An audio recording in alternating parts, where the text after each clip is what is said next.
கிண்டி மருத்துவமனையில் நடந்த ஒரு கத்திக்குத்து தான் பிரச்சனையா? அந்த கத்திக்குத்துக்கு பின்னாடி இருந்த உண்மைகள் என்ன? Health minister denies shortage of doctors in government hospital. Government ஹாஸ்பிட்டல்ல டாக்டர்ஸ்னுடைய ஷார்டேஜ் இருக்கு அப்படின்னு சொல்றதுலாம் வெறும் மாயை மட்டும்தான். அப்படி ஒரு சம்பவமே இல்லை அப்படின்னு சொல்லியிருக்காரு தமிழ்நாடுனுடைய சுகாதாரத்துறை அமைச்சர் மா சுப்பிரமணியம் அவர்கள். அத கலைஞர் செய்திகள் எப்படி சொல்லியிருக்காங்க தெரியுமா?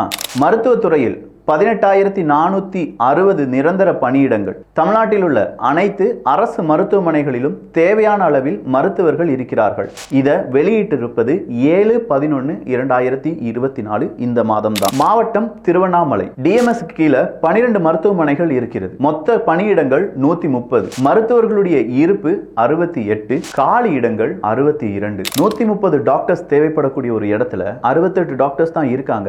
காலி இடம் 62 பேர் இருக்காங்க அப்படின்னு சொல்றத நீங்க எப்படி பாக்குறீங்க?